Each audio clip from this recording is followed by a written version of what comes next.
Matters. Senator Plett on debate. Colleagues, I rise to speak as a critic of Bill C-46. In my second reading speech, I noted the following about this bill. 1. This is the government's third attempt to provide Canadians with some relief from the cost of living. 2. On their third try, the best they could do was a cookie-cutter approach with this bill, using a simple cut and paste from Bill C-30 and Bill C-19. 3. The previous two attempts have failed to reduce Canadians' cost of living, and this one will fail as well. 4. This government repeatedly slaps legislation together with clearly no articulated plan and no discernible strategy. And 5. This government demonstrates no understanding of how they have contributed to the cost of living crisis Canadian finds themselves in today. And 6. This government repeatedly exhibits incompetence on a level that should alarm all of us. Colleagues, I would note that the Finance Committee made no amendments to this bill, and therefore all of my concerns stand. Despite the government's enthusiastic announcements and self-congratulatory messaging, the measures taken in this bill continue to be far less effective than what the government portrays them to be. I am not going to revisit in detail all of the points I previously made. However, I would like to drill down further on at least one of them, and that is the absurdity of using the GST rebate system to provide a cost of living relief payment.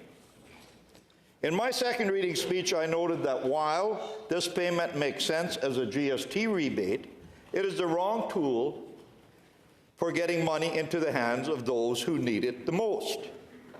The government loves to brag that by using this method, they can get money out the door quickly. But what they do not bother to explain is who the money is actually going to. And this is where the problems begin. We do not have a detailed breakdown of where this money is going. That's why the government always says that the checks are going to benefit approximately 11 million low and modest income Canadian families across the country. Even they don't have an actual number. The latest source of detailed information we have available is found on the 2020-2021 Canada Revenue Agency statistics on the GST HST credit benefit. These tables are available, colleagues, online and break down the benefit for that year by gender, by family income, by marital status, by the number of dependent children, and by province. Based on this information, we can see roughly where the money for the so-called grocery rebate is going to. Colleagues, you would think that if the government is going to push $2.5 billion out the door to provide cost of living relief, that it would be directed to end up in those who need it the most. But it does not. Let me give you a few examples. As has been mentioned a number of times, both in this chamber and in the National Finance Committee, this money will only be dispersed to Canadians who file an income tax return. So if you do not file a tax return, you are not eligible to be considered for the benefit at all. Hear, hear.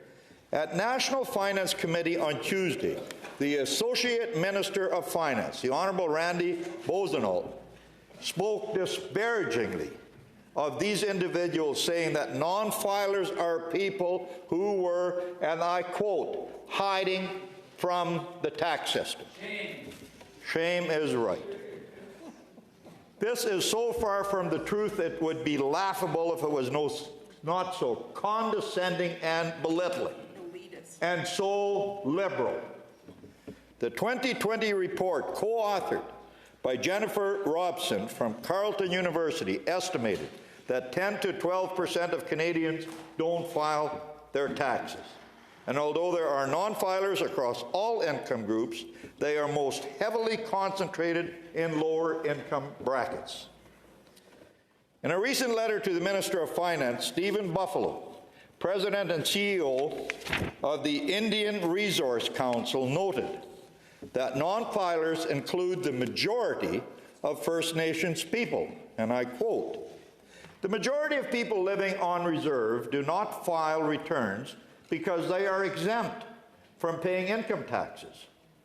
Most First Nations people living off reserve are low income who do not file a tax return either.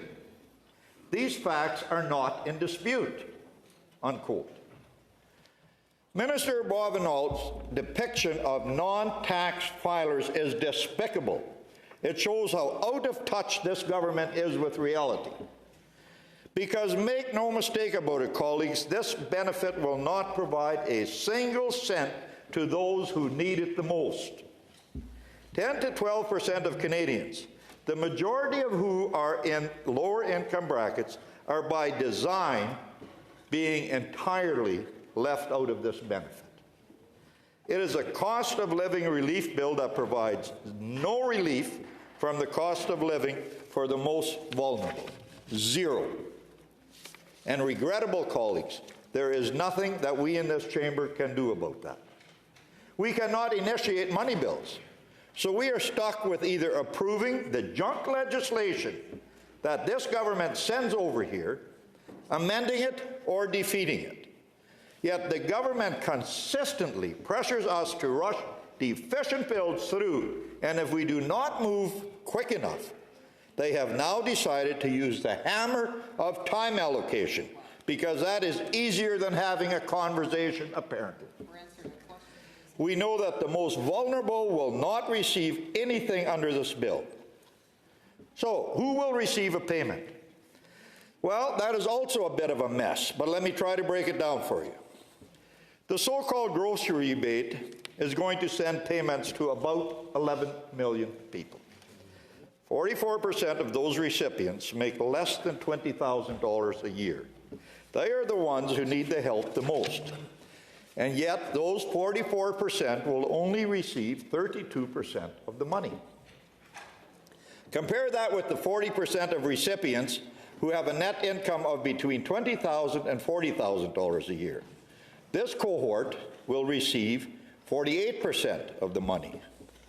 So rather than sending more money to those who are earning less, this bill does the exact opposite. Here are the numbers. On average, those who earn between $30,000 and $35,000 will receive $263. Some will receive more, some less, but on average, the government is claiming to bring them the cost of living relief with a check of $263. For those in the next bracket lower, who earn between $25,000 and $30,000 a year, they will receive an average of only $258. Although they earn less, this program will provide them with less relief. This trend continues. Those in the $20,000 to $25,000 bracket will receive an average of $245. For $15,000 to $20,000 bracket, the average is $244.